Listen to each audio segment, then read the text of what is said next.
वहाँ पे loud speaker से बाहर से आंसर बोला जा रहा था। अच्छा। हाँ, गया में ऐसा हो रहा था। बहुत जगह बायोमेट्रिक नहीं हुआ है सर, लेकिन जैसे कि बीपीएससी चेयरमैन ने कहा कि बायोमेट्रिक, बात तो वही हो गई ना सर कि फिर नॉर्मलाइजेशन होगा। उनका एग्जाम 4 तारीख को कल बीपीएससी ने नोटिस दिया है। मंत्री जी ने क्या कुछ आश्वासन दिया? मंत्री जी ने बोला कि बीपीएससी कॉन्स्टिट्यूशनल बॉडी है। तो बात सिर्फ ये नहीं हो रहा है कि बापू परीक्षा परिषद का, ये बापू परीक्षा परिषद नहीं है। अगर उसके स्टूडेंट की संख्या को देखा जाए ना तो शिवहर जैसा 2 डिस्ट्रिक्ट यहाँ पर समाहित हो सकता है।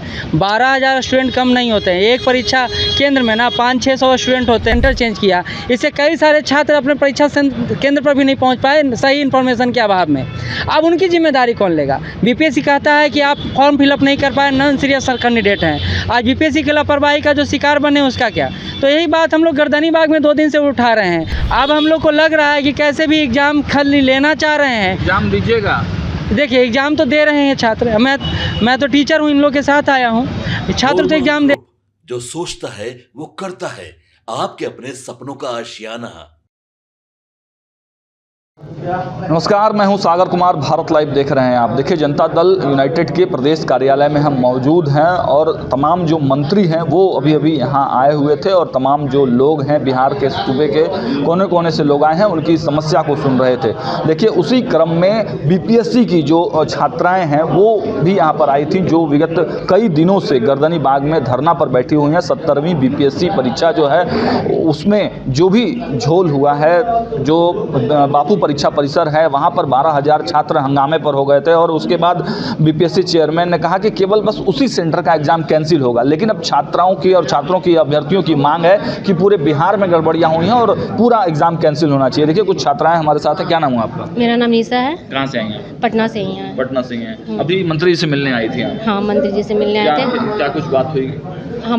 हमने मंत्री जी को निवेदन दिया कि हमारा एग्ज़ाम फेयर तरीके से फिर से कराया जाए। क्या क्या डिमांड आप लेके आई थी मंत्री जी? मंत्री जी के सिर्फ री एग्ज़ाम है हमारा और 17वीं बीपीएससी परीक्षा में पूरी तरह से आपने हम बातचीत के दौरान सुन भी रहे थे, आपने कहा कि केवल वहीं पर नहीं, हर जगह गड़बड़ी हुआ है। जी, हर जगह। गया में भी हुआ है। कैसे आपका? सर, गया में वहाँ पे लाउड स्पीकर से बाहर से आंसर बोला जा रहा था। अच्छा। हाँ, गया में ऐसा हो रहा था। बहुत जगह बायोमेट्रिक नहीं हुआ है सर, लेकिन जैसे कि बीपीएससी चेयरमैन ने कहा कि बायोमेट्रिक बहुत अनिवार्य चीज़ है, वहाँ बायोमेट्रिक नहीं किया गया। फिर एग्ज़ाम के 2 दिन पहले गया से नवादा सेंटर चेंज कर दिया गया, पटना में भी सेंटर चेंज कर दिया गया और बापू से अगर सिर्फ वहाँ का सिर्फ बापू परीक्षा परिसर का एग्ज़ाम कैंसिल करना, वहाँ 12,000 लोग थे और वो जो कि 23 सेंटर के बराबर है और वो पूरा एक छोटा जिला हो जाता है। तो हम लोग 6 तारीख को भी प्रोटेस्ट किए कि नॉर्मलाइजेशन के विरोध में हम लोग को आना है। तो फिर तो बात तो वही हो गई ना सर कि फिर नॉर्मलाइजेशन होगा। उनका एग्जाम 4 तारीख को कल बीपीएससी ने नोटिस दिया है। मंत्री जी ने क्या कुछ आश्वासन दिया? मंत्री जी ने बोला कि बीपीएससी कॉन्स्टिट्यूशनल बॉडी है, तो उन तक हम लोग बात पहुंचा देंगे। आपने लिखित में? हाँ, हमने लिखित में आवेदन दे दिया है सर मंत्री जी को। कौन से मंत्री से जी? अभी हम लोग यहाँ आए, फिर जाएंगे बीजेपी कार्यालय जाएंगे। अभी बीजेपी कार्यालय भी जाएंगे? हाँ, बीजेपी कार्यालय जाएंगे, जन स्वराज पार्टी के पास जाएंगे, लोजपा में जाएंगे।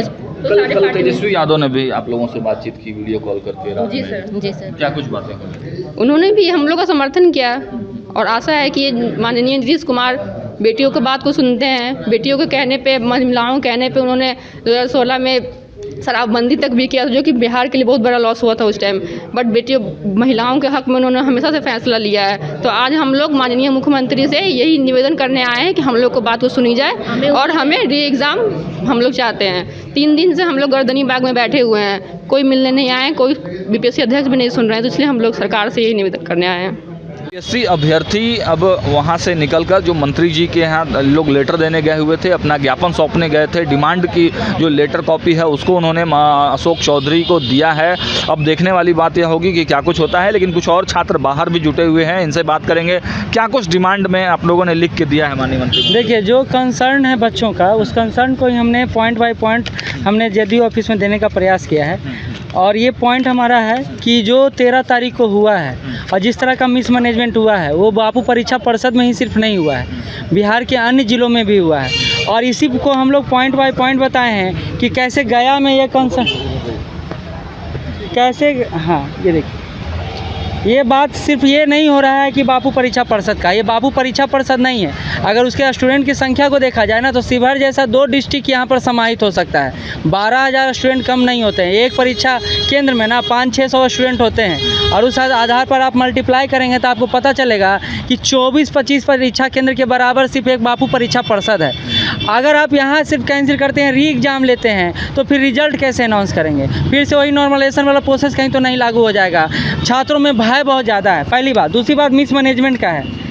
यहाँ पर गया में लाउड स्पीकर से अनाउंस किया जा रहा था, औरंगाबाद में, खगड़िया में बोला गया कि OMR सीट लेके बाहर बच्चे कुछ भर रहे थे। ये बहुत बड़ा कंसर्न है, ये हम नहीं लगा रहे हैं। ये मेल भी किया गया है BPSC को, लेकिन BPSC मेल का जवाब नहीं दे रहा है। इसी बात को पॉइंट बाय पॉइंट बताया गया है कि the exam centre of around 5,000 student were change from Gaya to Nawada.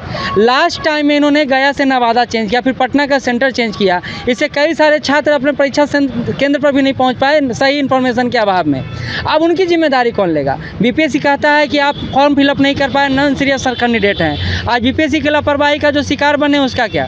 तो यही बात हम लोग गर्दनीबाग में 2 दिन से उठा रहे हैं। रात दिन हम लोग वहाँ हड़ताल किए हुए हैं। आज ये जो डायलॉग है वो हम लोग JDU ऑफिस में लेकर आए हैं और अभी BJP ऑफिस में भी जाएंगे। हम लोग अपनी बातों को यहाँ पर स्पष्ट रूप से बताना चाहते हैं कि सरकार हमारी बात को सुने, समझे और हमारे कंसर्न को दूर करने का प्रयास करे। से नहीं मिला आपने? नहीं, BPSC चेयरपर्सन से मिलने का प्रयास किए थे, पहला ही दिन मिलने का प्रयास किए थे, लेकिन 3-5 बच्चों को ले जाया गया और बहुत पीटा गया वहाँ पर, और ये बहुत ही ज़्यादा दुख हुआ। और इसलिए हम लोग अब वहाँ दूसरे बार भी गए तो उनको इस तरह बोला गया कि आप निवेदन पत्र लिखिए और उसके बाद हम लोग BPSC चेयरमैन को देंगे, वो जब बुलाएंगे तब आइएगा। तो इतना प्रोसेस है, विद्यार्थी कहाँ जाए कहाँ नहीं जाए पता नहीं चल रहा। डेट भी आ गया, अब तो डेट भी आ गया 4 तारीख को।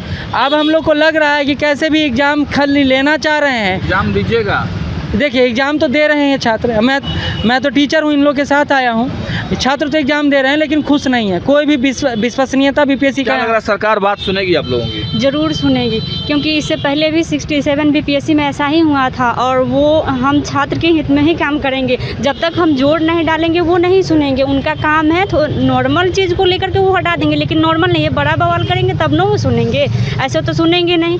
ठीक है, क्या लग रहा है बड़े जो चेहरे थे खान सर, रहमान सर, वो इस आंदोलन को सपोर्ट नहीं कर रहे हैं? बिल्कुल सपोर्ट फ्रंट पे नहीं कर रहे हैं, लेकिन बैक से सपोर्ट कर रहे हैं। कोई स्टेटमेंट नहीं आया अभी तक? नहीं, ऐसा नहीं है, सपोर्ट कर रहे हैं और करेंगे, आगे करेंगे सपोर्ट। अगर अभी नहीं आया तो करेंगे, सब लोग करेंगे सपोर्ट इसको।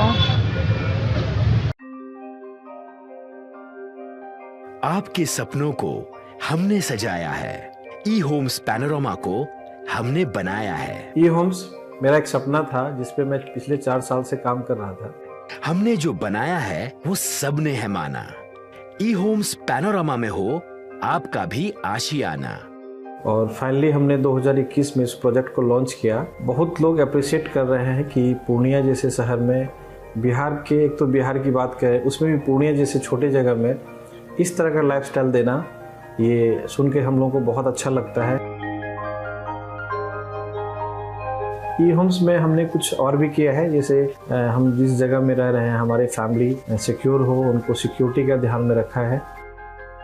आपकी सुविधा और सुरक्षा आपके लिए खास है, ये आपका विश्वास है। इसमें आर्टिफिशियल इंटेलिजेंस का 7 लेयर सिक्योरिटी का हमने इस्तेमाल किया है। लस ग्रीन कैंपस को बनाया है। यदि हमारा बाउंड्री वाल है तो वो वर्टिकल गार्डन है। ये जितनी भी फैसिलिटी होता है एक इंटरनेशनल टाउनशिप में E-Homes है, ये हम लोग विश्वास नहीं कर पा रहे हैं। जो भी हमारे मित्र, दोस्त या जो भी हमारे बाहर के बाहर आते हैं तो हम लोगों को बहुत अच्छा सुनने को मिलता है और बहुत अच्छा क्रेडिट मिल रहा है। वो सारा हमने सिर्फ एक बिल्डिंग नहीं बनाया, हमें एक बहुत अच्छा लाइफस्टाइल दिया E-Homes में, और मेरा एक सपना था जिसको मैं आज फुलफिल होते हुए देख पा रहा हूँ। ये आपका आवास है। E-Homes पैनोरामा में अब आपका निवास है।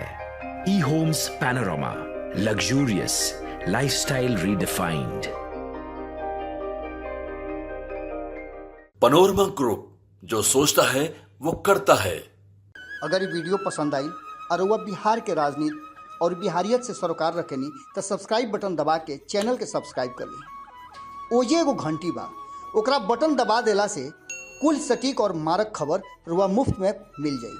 अगर रुआ पत्रकारिता के हमनी के नया प्रयोग में सहयोग कर चाहतानी तो ज्वाइन बटन दबा दी। पेटीएम नंबर नोट कर ली 9386 816